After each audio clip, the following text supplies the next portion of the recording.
Welcome to Redefining Return with Erania Brackett and Cheree Johnson. Cheree, I'm so glad that we finally made it here, right? Me too. Thank you. Thank you. Thank you. In addition to a few fun technical difficulties, we're here and recording Redefining Return. And I'm super excited. Cheree, we've known each other for now how long? 4 Oh, years? wow. 3, 4 Yeah. years now? Yeah. Mhm. And I would say that in that 3 to 4 years, we have, if you're Greek or pledged anything or joined any organization, we've crossed some burning sands together. Um, and to give people an idea of what redefining return is really all about, why don't we talk about our journeys and kind of what led us to create this particular podcast? And then we'll tell you all about what we consider redefining return and why Mhm. we named this podcast that. So why don't I start with you, Sheree, and you just kind of kick off and tell me your journey and why we're here. Absolutely. Well, thank you. And again, I'm so glad to be working with you again. We've had some great times. We've had some learning opportunities, personal and professional, and everything in between. But as you know, I started my career as a chemical engineer and decided I wanted to go to law school. Went to law school, came back, and matriculated through my career as a junior lawyer and then specializing in intellectual property. And then I took the leap and became a general counsel. And in the legal space, that is the pinnacle, right? General counsel. And then you start from there in terms of the pinnacle in terms of law, and then you build. So you get up to general counsel of a small company and then maybe a larger company, publicly traded company, and you just keep ascending. And so I have been lucky enough to be a three-time general counsel and chief legal officer for publicly traded companies. What made you become a lawyer? Well, I always like to pick things apart and put them back together. And I think that's what really sparked my interest in engineering, taking things apart, and then really assessing what's going on and really finding those nuggets and finding different ways to put them back together in a better way and arguing that and pushing that and also supporting, pushing, and being the voice for the little person. So there's a sense of social justice that Absolutely. comes with you as Sheree. Yeah. So it's like Yes. you make the transition from chemical engineer to decide law. Hmm. And a few more questions about that. Where were you kind of in that point in your life? What was going on when you decided to go to law school? Because it's a big change from engineering to legal. Yes, it is a big change. But you know, growing up, when I first started thinking about careers, my ultimate career job was going to be on the Supreme Court. And I was fortunate enough and was really comfortable with science and math that I happened to get a full ride from NASA. And but the stipulation was I had to major in engineering or science or math, and so that's what I did. And I figured there's got to be a way that I can combine the two. And later I learned about intellectual property, so I was able to combine both of those. And so I kind of nerded out for a little bit early on in my career, and just thoroughly enjoyed it. Thoroughly enjoyed being an engineer, and again taking things apart. Makes sense. Yes, Yeah, it's yes, quite a transition. I never considered law in my background. I think our backgrounds are similar. I was yes, also a they chemical are. engineer. Yes, tell me about that because I know that was one of the points that we were like, hold on a second. We don't really run into very many chemical engineers, especially women, especially black women chemical engineers who have made the career transition. So tell me more about your journey. Yeah, totally. So I came from a family of 8 kids ultimately. And, my journey towards Kimmy was having grown up very, very, I'd say we were very poor for most of that time. I had a clear vision around what needed to be true as I entered the world, and I was not going to experience life, and I wanted to make a difference for my family. And so a lot of what I did was with that intention, and it drove me for a really, really long time. So coming out of school, I was like you, strong in math and science, had been through all the programs, the development programs. As a young person, I'm super lucky for all of that. But I chose chemical engineering because it's like, okay, so what major pays the most? Okay, so that at the time in 92, that was engineering. and which of those majors, which of the engineerings pays the most? Okay, then chemical engineering it is. And it was that simple for me. I felt like I could get through the work, right? So being a kind of a STEM math and science nerd, so to speak. So chemical engineering, I did that. And I had a plan to go on to medical school. So different than law, I wanted to go to medical school. And I feel like this is kind of a typical thing for those kids that are up and comers. You're coming from something, you're trying to make something of yourself. And during that time, it's like, become a lawyer, become a doctor. And so like, what's the pathway to get there? For me, it was going into medicine. It's a story for another episode, but I pivoted away from that at graduation. And I ended up going to work as a chemical engineer, and I went to Kansas City to work, and I spent about 4 years working as a engineer and work in progressing in leadership at a world-class consumer goods company.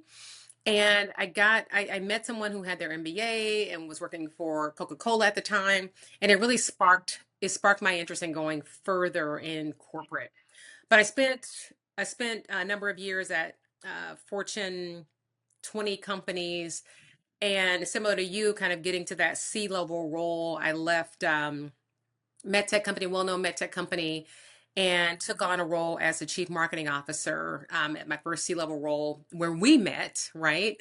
And great opportunity, great company, great products, great people, a transformative experience. And while there, I served as the chief marketing officer, moved into customer experience, leading that strategy for the company, leading one of the business units, and picking up after you left the company, leading ESG and sustainability. So transformative time, amazing time. The learnings were like nothing else. But I think you said it earlier, right? The learning that you get from doing those kinds of roles and leading at that level, spectacular and amazing. One of the best outcomes for me, kind of going through those roles, was to be appointed to a corporate board, which is a really great accomplishment. But the world, you see the rest of the world, and you crack open the rest of the world and those levels to everything that we can talk about.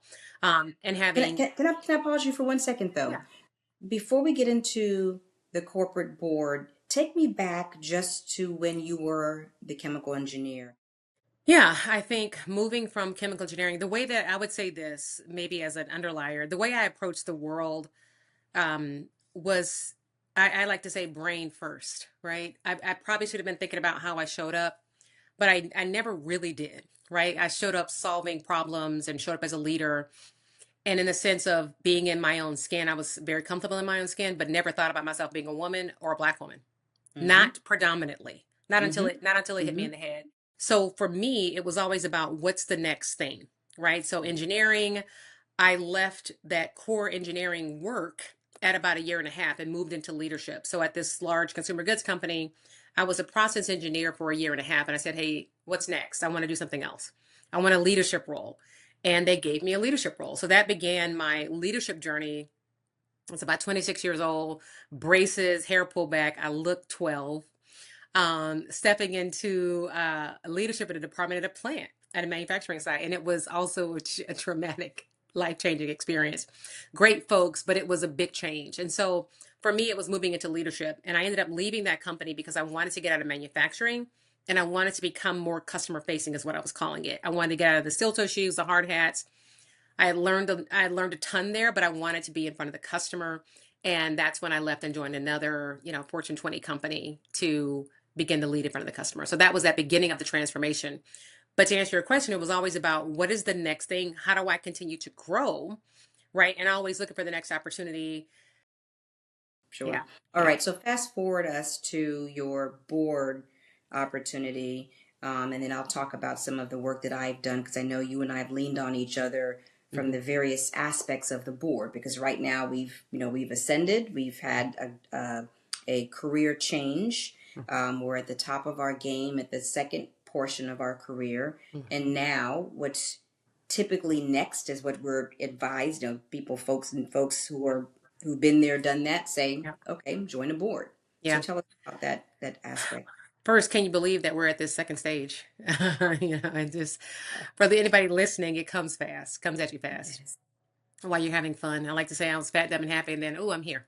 So the board piece, right? So that was a unique opportunity experience. We all want many C-level leaders want board experience. It's pretty it's not that easy to land in a board seat in a traditional sense. For me, it was sort of a miracle in that as a chief marketing officer, while you will see some on boards, it's not, you don't see a ton of chief marketing officers on boards. Typically, you're a business leader, but when, from a board standpoint, there's a board profile for every role. And those profiles match up with what the company is doing and where they're going. And so they're filling board seats based on the future direction of the board and what the board actually needs. And so in this instance, having come from medtech, having go to market experience, that was really why they chose me because of my background and my current experience to help this particular company lead in the med tech area. So I And had, your good looks. well, Just I don't know. Yeah, I would hope so. Nothing hurts a little bit of gravitas and charisma. Yeah, that, yes. you can never have enough of that. But to your point, right? Once you're selected for that board, a lot of the interview process is not about your competency. It's about, do you connect? Can And you you show be up. a board member? Hmm. Yeah, and can you relate to the other board members, right? These Yeah. people were very, very senior former executives, many of them former Silicon Valley chip maker CEOs who have been around Hmm. quite a long time. And then can you be a coach to the CEO? Does the CEO see you as someone that they would take direction from? Because ultimately you are the CEO's boss, which is always kind of a thing like, wow, this is wild. I'm reporting to a Yes. CEO, but I'm also, writing a review for the CEO of the company. But everything's above board, and it was really fantastic and a great experience. So being on that board, having to be a part of shepherding that company, being responsible to the shareholders in a different way than you are when you're sitting at the operating level. Fantastic experience, eye opening, and there's just a whole nother world and levels to the board thing. For sure.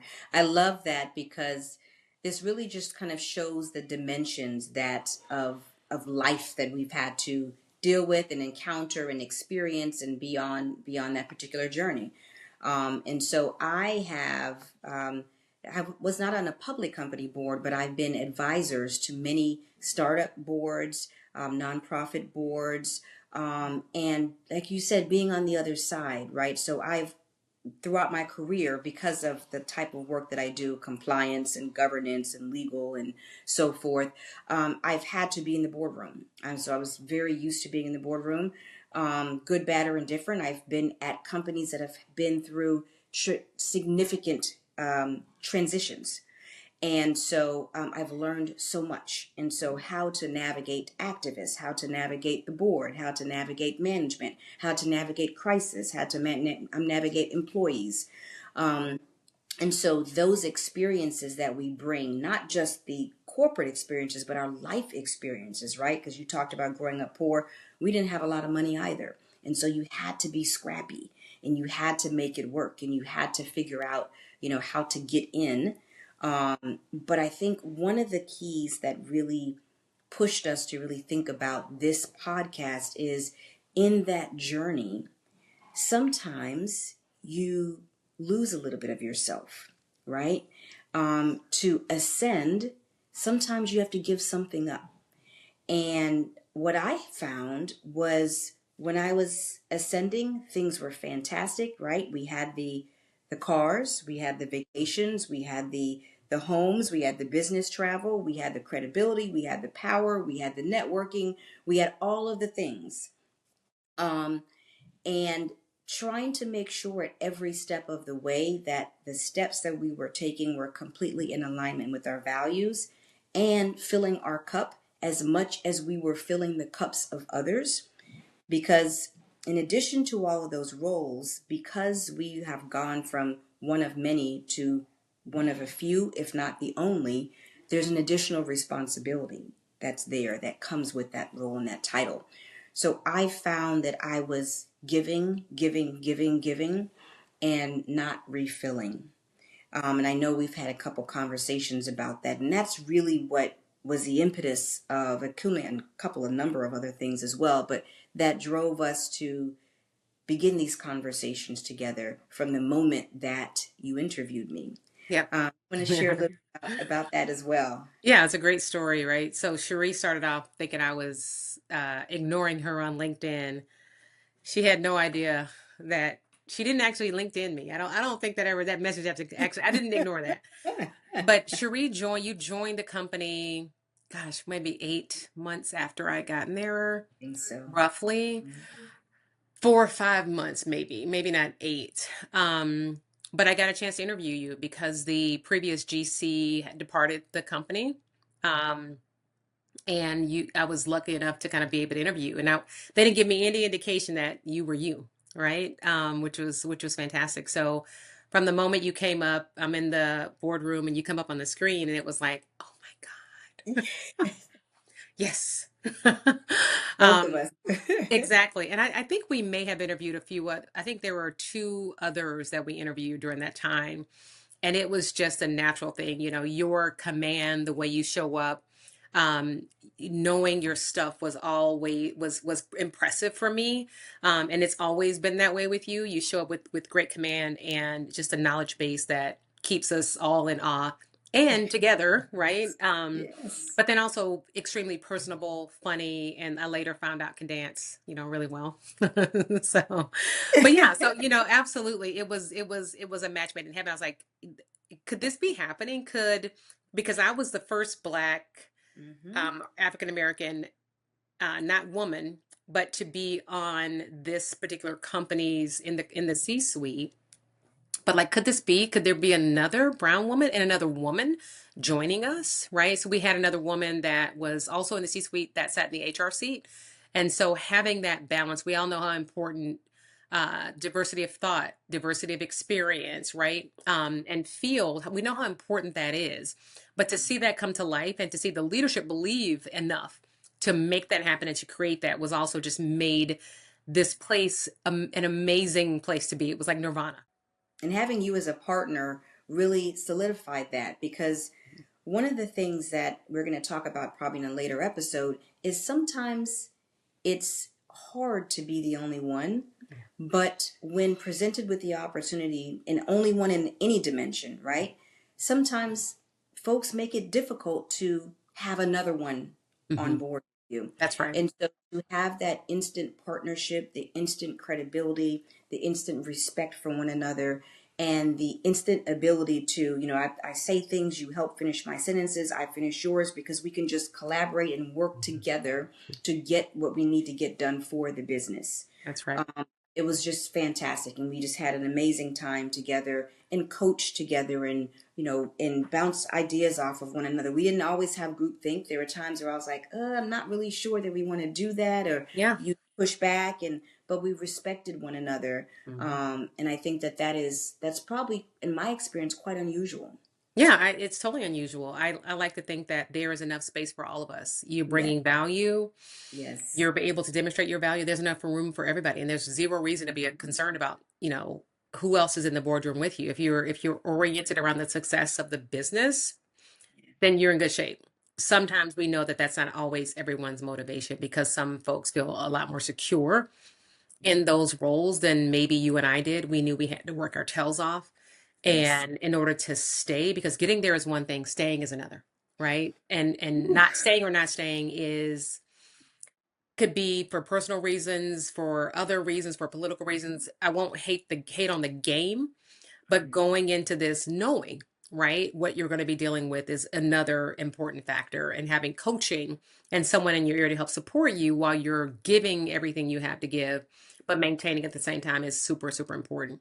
So nothing is wasted. No experience is wasted, right? And for when you sit in those seats, it can take a lot out of you, is where you were going with that, right? And so, like, as we talked about redefining return, because you're in those seats and you're busy and you're traveling and you're going, going, going all the time, even if you're not physically going, you're mentally going, right? How do you return to who you were, who you are before all of that? Because eventually the curtains are going to close, whether you close the curtains at 60, at 75 when you retire from a board, because there's mandatory, retirement ages. Returning to yourself is so important because we don't think your life can be completely defined by what you do, that's right. That's right. and who you are is going to show up during those journeys. And so if we can help people when as we go through this podcast about understanding and thinking really clearly as you're going through these steps, try and keep yourself intact because it's very easy to lose yourself. So I think that's where you're going, right? And that's going to be super exciting. Cheree, let me ask you here, right? As we talked about redefining return, what are some of those areas that you left behind that you wanted to return to? I've thought about that a little bit in that only until you have a situation where you are, at least in my experience, forced to pause and stop and think about what is happening. And I've had a health scare, and so that was one instance. My husband had a health scare, that was another instance. And then as I've matriculated through my career, and with this last career move, that was another opportunity for me to pause and say, hold on a second. Where am I? Where do I want to be? And who am I? And what do I want to do next? Right? So, what's my next act? And so, when I think about what's important, I really had to pause and prioritize. I had to prioritize my health, I had to prioritize my family, I had to prioritize my autonomy, I had to prioritize my intelligence. And what I mean by that is, as you go through these experiences and you ascend, and you talked about the levels, Hmm. no matter how smart you are, how accomplished you are, how connected or networked you are, you could be at the pinnacle and then you have to start over because you're in a different stratosphere. That's right. And starting over, that's hard. You know, Hmm. I have this degree, I have this, I have that, and I have a nice little new blazer and some. I have all of the things, right? But sometimes you are made to feel like, ooh, do I belong here? What am I? What do I need to do to make sure that I stay in this club? And then when you are either removed, intentionally, unintentionally, or whatever the circumstances are, when you are no longer a part of that club, you have to look back and say, okay, who's left?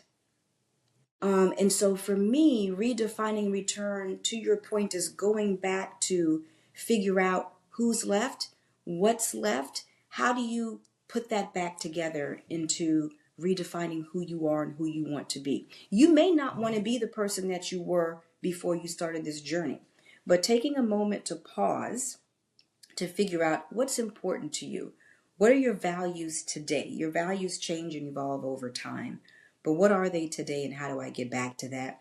And I think the last thing that I'll say is we've gotten to be much closer over the past couple years, couple months really, because of what we're seeing happening to pockets of individuals, particularly in the United States. But I would say it's probably happening globally, but particularly in the United States, pockets of individuals who are being displaced. And we are being called on, right? How do we navigate? How do we handle this? And I know we have some statistics around this because we've done a lot of work thinking about this, but what do we do? Yeah, And we've been there. that's right. I was going to say that and kind of tagging on that purpose piece, right? So it's like when you are blessed to have some of the experiences that we've had. I think what I hear you saying is for people that are dealing with this, how do we give back and support them while we're still navigating our own returns or have been navigating, returning to ourselves here in the recent couple of years, and how do we help others because not everyone has the benefit of that experience, and so we've been well trained, right? We've been given all of the access as we go through these executive careers. A lot is poured into us on how to balance your health, how to do things. You get executive health programs, you get additional coaching, you get admin assistance, you get what you need to navigate it as an executive. They teach you how to eat, they teach you how to speak, they do all the things, right? Because it is a known factor that those types of careers are extremely demanding. And so a lot is poured into you and you're developed to become that leader. And that's how you initially balance. What I'm finding is that even though you have all that poured into you, often you don't find the balance. Your family suffers and others definitely suffer. And so to your point, how does your family see you?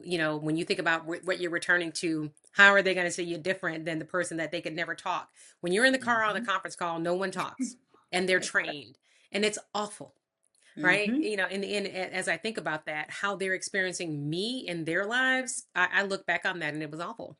I ultimately didn't want to show up like that in the life of my family. My nieces and nephews were the biggest reflection to me of how I showed up and the way that they would talk about how I wore black all the time. It's just easy. It's easy. Now I had different fabrics. I have some chiffons. I have beautiful silks. I have my one go-to designer for all my work clothes, everything, and so it's interchangeable. So I had my reasons, but the way they reflected me back to me was like very, very, very corporate. All the color that I used to have, I used to do a lot of things. None, they didn't see any of that. My refrigerator was always empty because I'm living between two homes, and you don't leave any food in either one of them for any period of time. You know, um, so they couldn't see the color that was within me, all that energy and effort that I brought to work and that I applied there. By the time I got home, I would give them what I had remaining, but it just wasn't enough. Um, I I'm unmarried personally. You are married, but I used to say I needed all my flexibility because I didn't want to have anyone in my life that was anchoring me to anything because it wasn't going to be possible because I wanted to be able to live in all the states where the next role was. I'm going there, and I didn't want to have to navigate that or negotiate with that with anyone. So I positioned my life in a way that I needed to remain single enough where I kept maximum flexibility because what I was doing was the most important thing to me. And that was a total choice. I would not drag someone through that, and I didn't, right? If there was anyone that I dated that tried to exert any kind of control or give me advice differently than what I wanted, it wasn't happening. And I knew it. Yeah, and that's and I know we're gonna have a episode on relationships and the effect of it, um, because as a married woman and a mother of two young children, they're a little bit older now. It absolutely had an effect on me. And again, I'm thinking I'm giving them everything that they could possibly want, right? Awesome vacations, paid school, private school, anything that they wanted and needed, they got. And only until at the very end of my career in corporate, because I'm just kind of restarting on a couple other initiatives, did I realize that, yeah, that's nice, but that's not what the people who love you really want. They really want you. They really want your time. They really want to have a connection with you.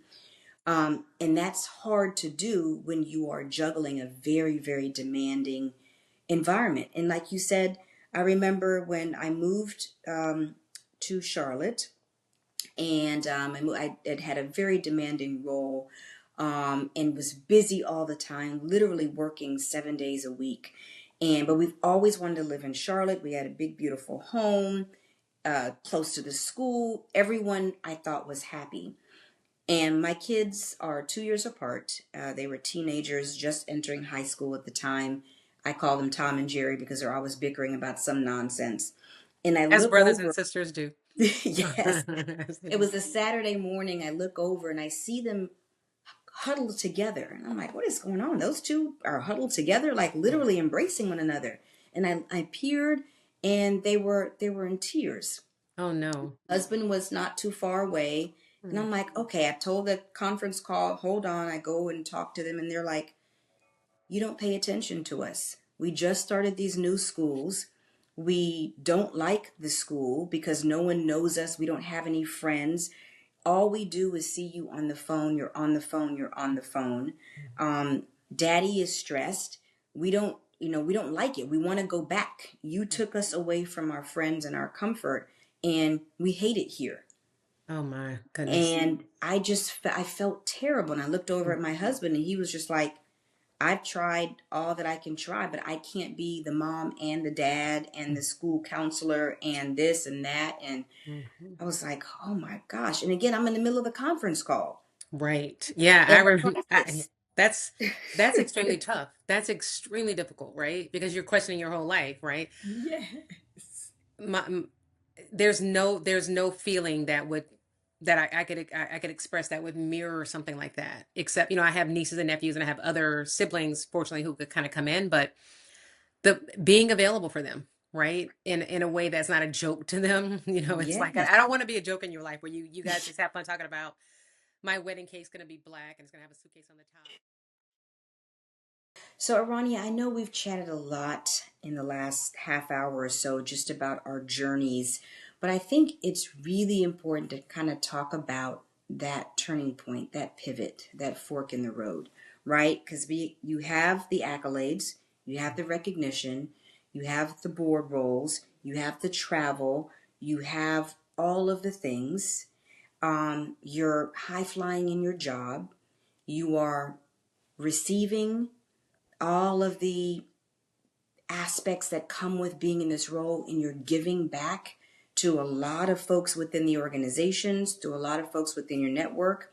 And we've talked about even to strangers, giving coaching and guidance. Talk about that pivot. Talk about that fork in the road and that turning point for you that made you decide you're going to go on a different path because you're doing amazing right now. So bring us Yeah. back to that time.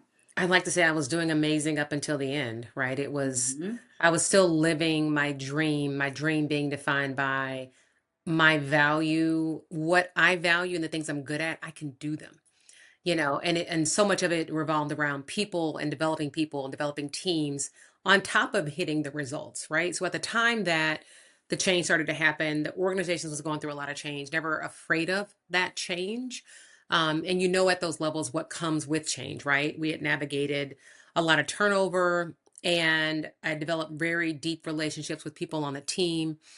And when the alignment broke, so to speak, right, between me and the organization, it was really clear. At Mm-hmm. different points in my life, I feel like a year before a major change is going to happen, I can sense that. And I start a mourning before that because there's a mourning period around the change that's going to happen. And I remember this when I left GE. I had spent 15 years there. And when I knew that I could no longer be there anymore, I started this kind of there's this feeling that comes over me where it's forecasting what's going to happen, and I start to mourn a little bit. But I knew that things had to change, and I expected them to come. I hope I didn't in some ways you might manifest that, which could all be a part of the universe Mm-hmm. taking you Mm-hmm. where it is you're supposed to be. And I believe that what you send out will come back. And if it's coming from the heart and a longing, then it's in alignment, right? So the moment in which, the misalignment showed up for me, still a great team, lots to do with the company, but it was I could no longer personally align with the direction, what my role was going to be. And I had to make the move that signaled this is probably the best time to part ways, and I wish you guys all the best. And I remember sitting there and thinking, am I crazy? you know but there was a knowing in me and a calmness and a stillness because I had been over it in my mind 1,000 times. And even prior to this role, I had been through this a million times. If the way that I grew up, I knew that I could survive, right? I can go back. I have developed enough skill sets where I can do something completely different. I can go somewhere else, right? So I stopped believing that it was the only thing. Even if I went to another C-level role with another company, I knew that I was certainly capable. So the change, it was more about rescuing myself from a situation that I needed to have a change, right? I needed to have a change, and my soul knew. Yeah. Right. And that's okay. And it happens, I think, for many people throughout their lives. It's not about the thing that we're doing that's so wonderful, but none of the lights ever really mattered to me. Right. Right. That wasn't what fed me. It Mm-hmm. was the everyday interactions with people, the memory making, and the learning that inspires me. And when those things stop, then it's time to get on a new train. Right. So, was it terrifying after, the next morning when I woke up, I'm like, are you nutso? Like, um, but I immediately, not immediately, I relatively soon took on a career transition coach to help me think about what's next, right? and to keep me from spinning into a place, because I had never been here. I had always have always been gainfully employed, you know, role to role, career to career. This a break in that has never been something I've experienced. And so that was new. But I brought some support on to help me through that. I at one point I think at the transition I went to a counselor or like a therapist because I'm like there's something in me that feels broken. And it's not about the job, it's not about anything external, it's something in me that's broken. I need to figure out what that was. That didn't, this person was very helpful, but then I quickly determined that that's actually not the problem, right? Because been such a driven person, I need a pathway to navigate. Yep. So just let me just be a little real here. We use the word transition, and I think that's accurate, but it's also a corporate word, right? Mhm. We were out of a job, Yeah, right? you're out of your work. We weren't working. Hmm. And I remember just conversations with people, obviously, throughout the years, particularly because in my legal role, I was on the other side. I was helping to navigate, I was helping to negotiate some of those contracts on behalf of the company in many instances to exit an employee in whatever circumstance, whether it was voluntary or involuntary. Regardless, it was still a transition for that executive, Right. right? And so as you're talking, I'm thinking about some of those instances where I had to negotiate my own exits in Mhm. my various companies. So take me to that time when you left the organization, you're walking out. Did you have another opportunity waiting for you, as we usually do? And we're always told, hey, don't leave this until you have something else. Did you have the other opportunity? And how did you feel? How would you describe that feeling? And probably the next couple days after that, was it euphoric? Was it, oh, what the hell have I done? Is it, ooh, okay, I got a big weight lifted off of me? Was it a combination of everything? I think that I think the what have I done came sporadically. Yeah. I reached out to a few recruiters to say, hey, I'm going to be transitioning, to let them know what was going on. But I didn't have anything lined up and I didn't want anything lined up. Mm-hmm. Like I knew that I needed a soul break. And we're lucky in that we have packages that, allow us time to float. Executives typically for those level roles can take 18 months. And so you're covered, right? So to speak. And so that you have time to find the right next role and the right next opportunity. And that's a blessing that many people don't have, but it's a reality in most of these cases. So that gave me time to say, I'm going to stop for a little while. And I surprised myself by getting off the treadmill and saying I'm not gonna rush and try to find the next thing. And I actually didn't. Like I didn't. Like I used to live on LinkedIn. I stopped checking it. I stopped looking at it. I wanted to detox from what I had been doing for the last 25 years. I really did want to detox. And I had been studying, I'd lost my brother-in-law months before I made this transition. And his transition had a lot to do with how I was seeing my life and understanding that life is just a series of or just how we interpret impermanence and how we work so hard to keep our feet planted and steady and everything when really what we're doing is navigating change consistently. That really timing wise helped me to go through that transition much better. And because I had been doing that study and all of that reading, I knew that this was just yet another shift. There was some, I never should have, I never really fully attached permanence to what I did because I always kind of knew, which was part of what made it easier to say, I need a break. I need to go. I've developed enough skills. I've been given a lot. Yeah. That helped me with the transition. So in the days following, that was what was different for me is that I had been doing this study and thinking about what's next for me and how do I want to live my life was really actually important to me. It's not money. It never was money. It just was a Mm-hmm. trapping of being good and that goodness being seen and then rewarded and recognized, right? And so Sure. I won't minimize my opportunities. I would I would go back to the right organization, the right board, if they presented themselves right tomorrow. Well, not maybe not tomorrow. Maybe in 6 months.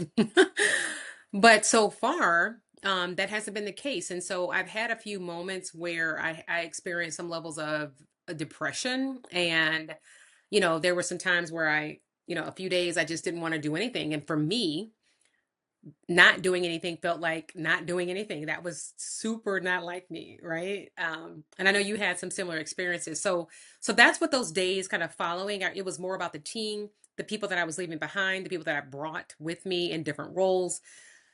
How could I support them? How can I coach them? And connect them in all the ways as the company was transitioning, and just really kind of leaning in and using all the political capital that I had to make sure that they were in the best places possible. So that was probably my biggest concern. But I was elated to be able to go home, right? To get rid of two locations, two homes, at least for a little while, and be in one place and spend time with people that I really cared about, and just walk down the street where nobody cares who I was. I didn't have to be on any P's and Q's, and I could buy as many plants as I want to. So that's really what it was like for me. How about you? So for me, it was, I think my career very much matches my personality, right? I'm always go, go, go, go, go. I try to be buttoned up, and I'm very big on presentation because in my profession, it's really about how you show up. And that has been throughout my career. And so for me, I'm always on. So that was just not healthy, and that continued to build. And as I transitioned from role to role, increasing in responsibility and size and scale and scope, I remember just before I took one of my roles, my husband pulled me aside and said, "You seem to be chasing something, and I see a lot of your colleagues chasing something. What is it that you're chasing, and why?" And at first I was like, "This fool, why is he um just a minute." Um I'll get right. back to you tomorrow. Let me think Let me on think that for about a that. second. Mhm. Because I had achieved what I believe my dream was. My dream was to become a general counsel of a Mhm. Fortune 100, excuse me, Fortune company, publicly traded company, have a lot of responsibility. There was a time in my career where I had almost 1,000 people on my team. And so that was what I wanted. But I didn't feel the way that I thought I should feel once I got to that position. It was almost like I was in the Wizard of Oz, right? We have all of these experiences. We're trotting down the yellow brick road. We have, the Tin Man and the Lion, and all these people are our leadership teams, right? Yeah. Because Yeah. Yeah. Yeah. they Yeah. all have their issues, in the board and all these issues. So, we're Hmm. trotting down, and we get down to, down the yellow brick road, and we get to see the wizard, and, you are super excited, and you open up the curtain, and you're like, really? Yeah, exactly. This is what I have been Yeah. missing family and killing myself for, and, Hmm. Hmm. missing doctor's appointments and lack of sleep. And this Yeah. is great. I've been paid wonderfully along the way and exposed, and, have all of the assets associated with these roles, but I expected to feel a certain way. Is it that you get to the top and you realize it's only you and the people on the team and the board? And oh, yeah, they're also humans with experience, with great experience, that are driving this company, right? Yes, So it's us. Oh, okay. So it's us. It's yes, all us, right? yes. And they are imperfect people just like I Hmm. am. Hmm. And so, but I also realized that at the end of the day, I'm giving so much, but it's not fulfilling me. I have helped the organization, fix, govern, negotiate all of the aspects of being a successful organization. I checked all of those boxes, but the boxes that were more important to me were not being checked. And sadly, I didn't realize that they were not being checked, right? My kids were distant from me. My husband felt overwhelmed. I hadn't talked to family members in a long time. And it was just, things were just so, what seemed to be so close. When I look back, it was like it was a big, thick glass. I can see everybody, but the glass was there and I wasn't able to touch them or wasn't able to reach them. So I had many moments where I was like, what the hell and where do I start? So when I got off of that hamster wheel, there was a period of time when I still felt like I was still spinning on the hamster wheel, but I wasn't on the hamster wheel. I was just kind of laying on my back, still spinning. Like, okay, what is going on? This feels like I should be busy. And I made myself busy. So I'm proud to announce that I organized my closet by size and color, and type of clothing. I went through all of my files and organized and made file folders. And again, my family, I was like, kids, I've cooked every night. I've baked cakes. I've organized your Did they want to closet. eat? Did they want to eat it? Were they into your cooking? These raggedy, I'm sorry. No, We they had to weren't. have conversations about, because I was doing all the things. I'm like, kids, I would show up at the school, I was cooking for my husband. I'm like, okay, so everybody's excited, right? They're like, no, we Go back either to what want you were to go doing. back to work or this is not working. And again, because there was misalignment, Mhm. right? I just felt like I needed to be busy, but I wasn't doing that soul work like you talked about to really understand, who is this make why am I doing this? Is this making me happy? Is this making them happy? What do I want to be when I grow up? That's right. That's right. We all you hear all the adages. At the end of the day, there's no hearse pulling a Brinks truck, right? The memories that you have are rarely about the work. A lot of things can be said about you as you pass on, but as I've seen people that I think did great things in their lives, it wasn't about how busy they were, the titles they had. It was about what they gave to others and how they impacted the world and the communities, right? Yep. Those are the things that are really highly celebrated. And so we're in a point in our lives where we're moving into this legacy space, right? What is the legacy going to be? But I think that a part of why we founded this was that we want to help those that are now also thinking about redefining themselves and moving into a legacy space, because it is a completely different mindset, completely different thinking.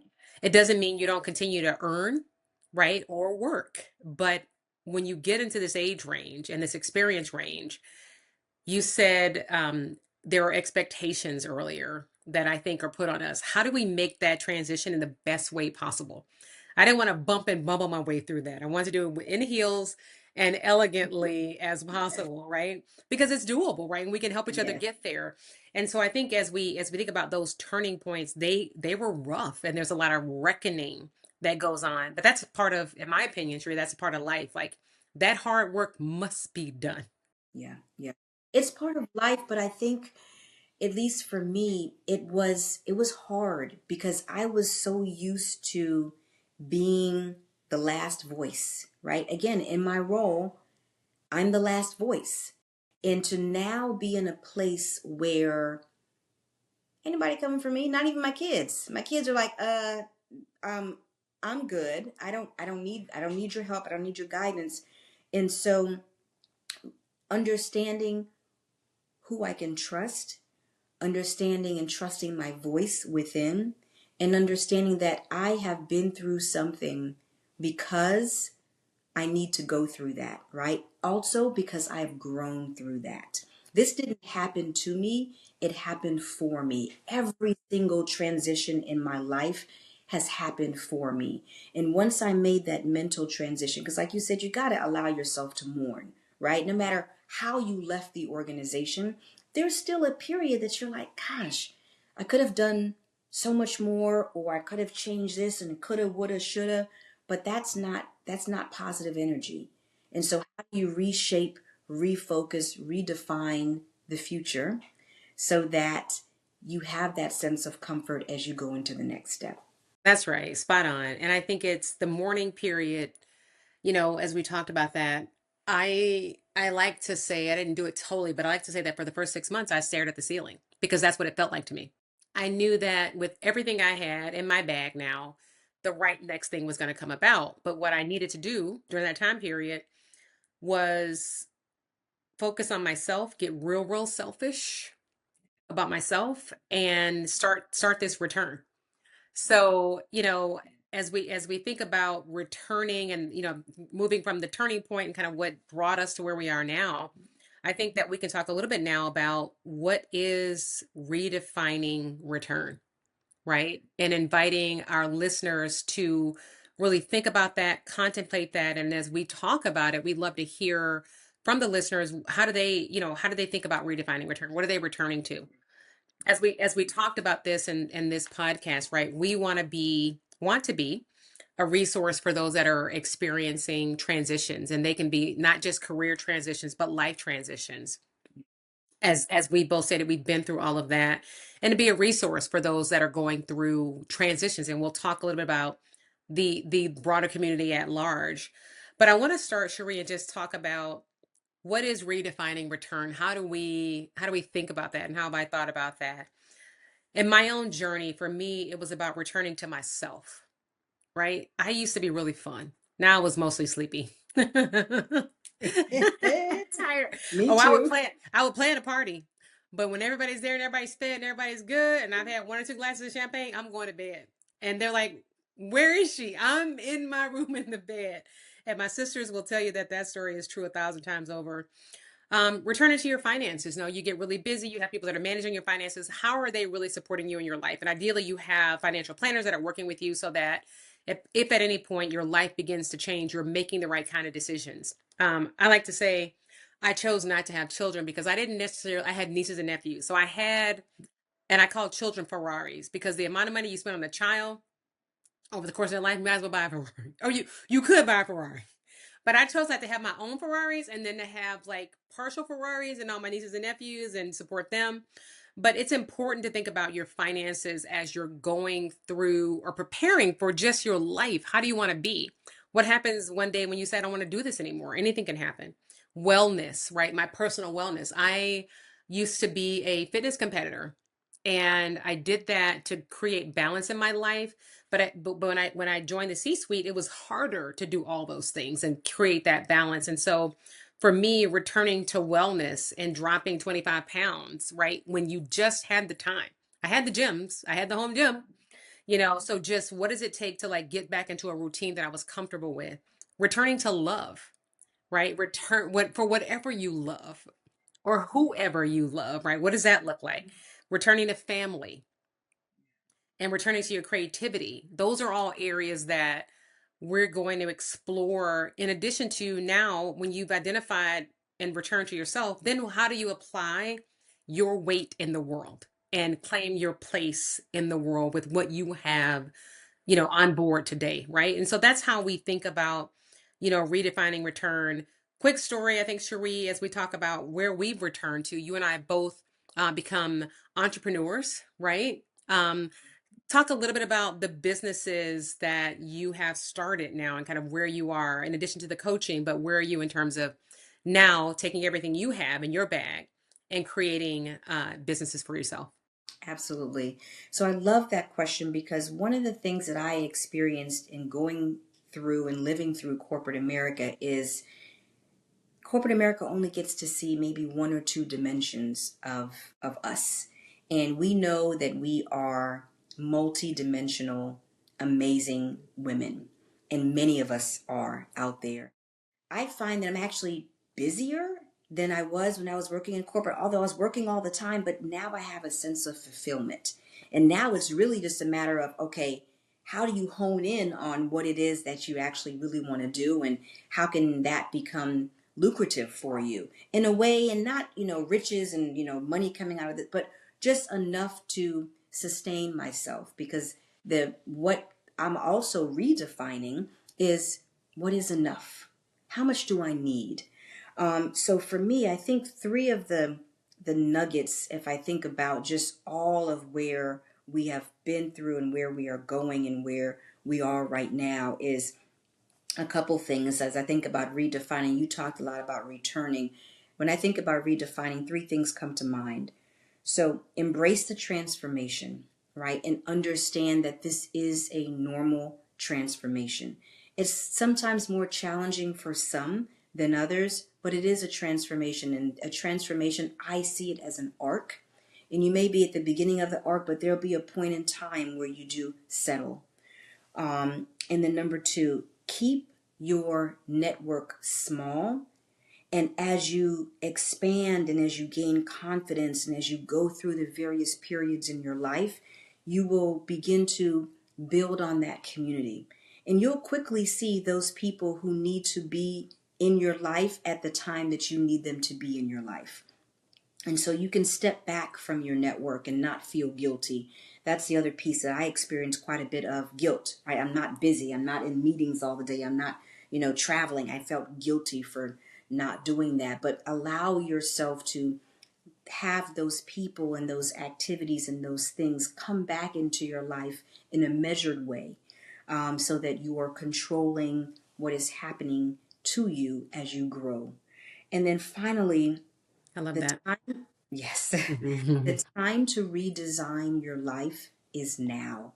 Whether you are at the beginning of your transition, the middle, or the end, but not being afraid to challenge the redesign, because the hardest thing to do is to be forced to redesign immediately. And then stress comes in, right? So, luckily, you and I have been talking about these types of things and coaching others along the way. So, we were prepared and, in a way, guided and led our transitions. And sometimes transitions happen to you. And so, if you are if you stay ready, you don't have to get ready. That's And so right. beginning to think about what that redesign looks like. So that to me is redefining. And I love how you captured the return. So I'm super excited about our journey. We're going to share, we're going to be as transparent as possible. But I really just want to share our voice and share our story because I hear it over and over and over and over again. That's So right. That's right. let's do it. So, as we wrap, Cherie, we'll wrap with a few facts that'll help us as we help the audience understand where we're coming from. When you think about redefining your own return, we know that in 2025, 66% of employees and 70% of the C-suite were reporting that they were burned out. And those are really strong indicators that you need to think again about how you're showing up, how your life is going, and is this really what you want? And even in those seats, you can redefine your return. You don't have to leave it in order to do that. And Drew, I know that there's a stat that's really important and near to dear to you and to me as well. You want to highlight that one? Absolutely. Um, since February 2025, and I know the numbers are steadily increasing. If it's any indication, the numbers of calls that we get, but over 600,000, and some are saying the number is up to 800,000 now. But Black women, 600,000 Black women have been economically displaced from their careers. So either leaving intentionally, leaving involuntarily, but they are now forced to reckon with, what do I do next? And those numbers directly correlate to a $9.2 billion GDP loss in our economy. 9.2. So this is impactful, what is happening. And so rather than sit back, I think it's time for us to take control and do as much as we can to help ourselves. Unemployment skyrocketing, right? 5.4% last year this time. Now it's higher than 7.3%. So something is happening. And how do we touch those people to make sure that we can have an impact? I'm That's super. right. I'm excited too. And in closing, on the upside, a lot of change is happening, but people are redefining their returns. Women started 49% of all new businesses in 2025, right?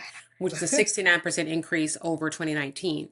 So a lot of women are redefining themselves and returning. And so, if you're out there and you're listening, these are points that we'll continue to hit on in future podcasts. But Cherie, I'll give it to you to wrap us up. Yes, well, just thank you, thank you, thank you. We are so grateful for you giving us this platform.